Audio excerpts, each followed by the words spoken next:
बनल गांव के बिगड़ल छौरी हर आइली हमरा गाँव।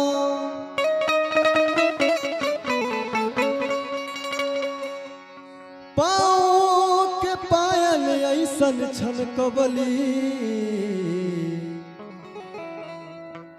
कि गह गह करे मोरा गाँव। पाँव के पावल छनकवली और उनका नाम का रहे अरे कुसुम फूल जस गमकत देहिया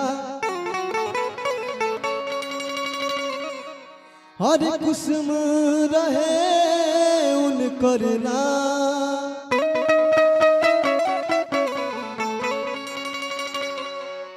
चार दिन में हलफा मचवली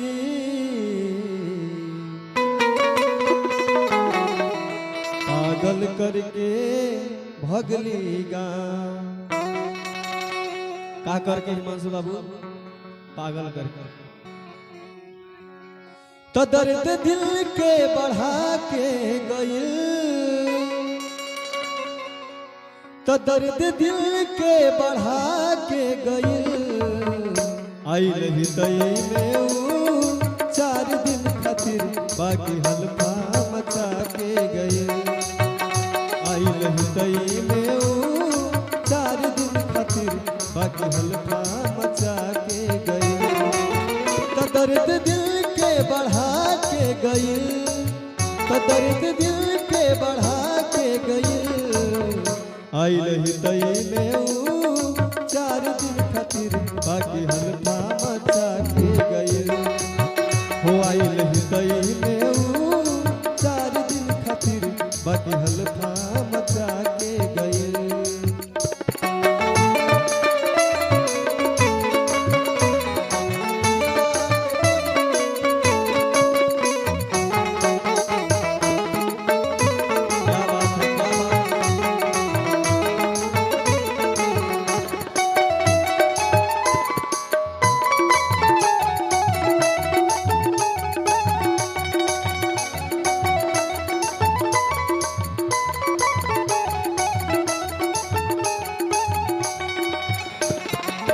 मिले खातिर आईली एक दिन हमरा घरे मिले खातिर आईली एक दिन हमरा घरे हंसी हंसी बात हमसे लगली उ करे।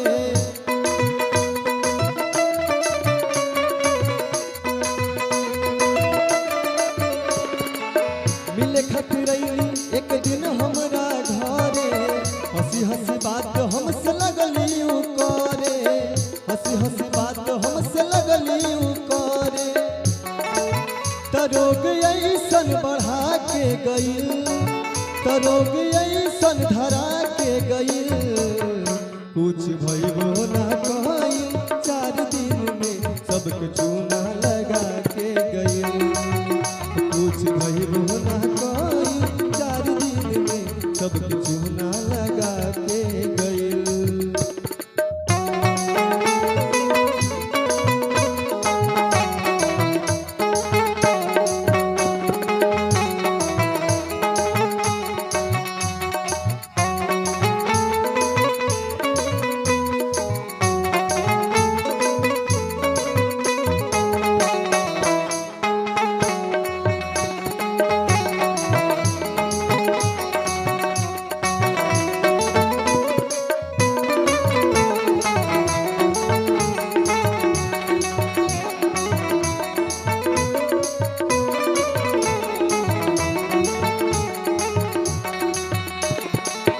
गाँव के सुखरिया के रहे उ साली गाँव के सुखरिया के रहे उ साली देखे में भोला बाकी बड़की के लारी।